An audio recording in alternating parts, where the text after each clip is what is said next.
আজ আমি তোমাদেরকে ঘুরে দেখাবো দক্ষিণ ভারতের একটি প্রাচীনতম মন্দির। মন্দিরটি প্রায় 533 মিটার উঁচু পাহাড়ের চূড়ায় অবস্থিত। এখানে 1320টি সিঁড়ি রয়েছে। আর পাহাড়ের প্রাকৃতিক সৌন্দর্য, শান্ত পরিবেশ এবং আধ্যাত্মিকতা দর্শনার্থীদের মুগ্ধ করে।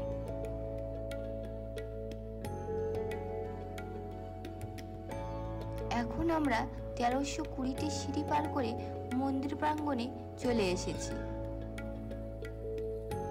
এতগুলি সিঁড়ি পার করা সত্যি একটা চ্যালেঞ্জের ব্যাপার।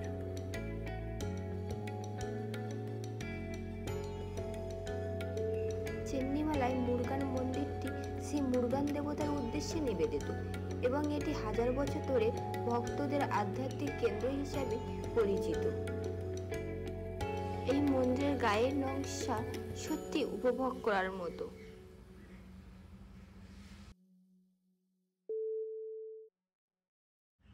মন্দিরে প্রবেশ করার সময় দুপাশের দেওয়ালে পাথরে খোদাই করা কিছু মূর্তি ও চিত্র তুলে ধরলাম।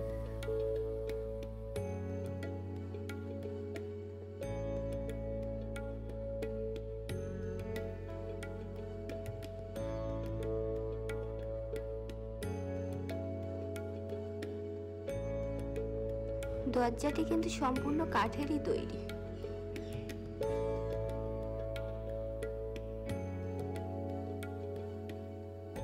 আমি এখন মূল মন্দিরের ভিতরে চলে এসেছি।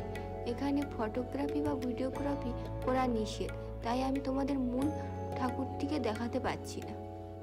এই মন্দিরের প্রধান দেবতা মুরগান, যাকে আমরা বাংলায় শিব পার্বতীর পুত্র কার্তিক রূপে চিনি। এই মন্দিরে মুরগান দেবতার পাশাপাশি আরো বেশ কিছু দেবতার পুজো করা হয়। প্রতিদিন ভক্তরা প্রদীপ প্রার্থনা ও ফুল অর্চনের মাধ্যমে পুজো করে থাকে।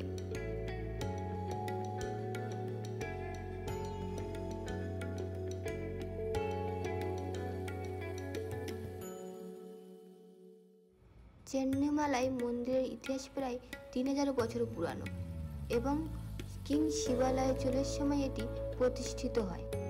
এই মন্দিরে বেশ কিছু বানর ও ময়ূর দেখা যায়।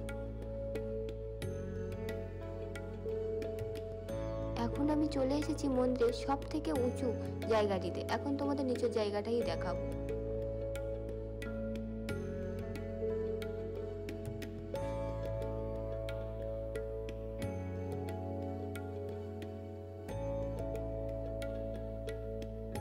এখন তোমাদের যে দৃশ্যটি দেখাচ্ছি এটি মন্দিরের ব্যাক সাইড ভিউ।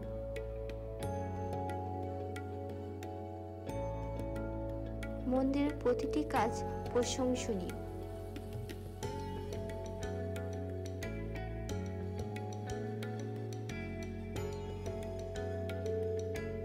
তোমরা যে পাথরগুলো সাজানো দেখছো, এগুলো ভক্তরা তাদের মনস্কামনা পূর্ণর জন্য এইভাবে তারা সাজিয়ে রেখে যায়।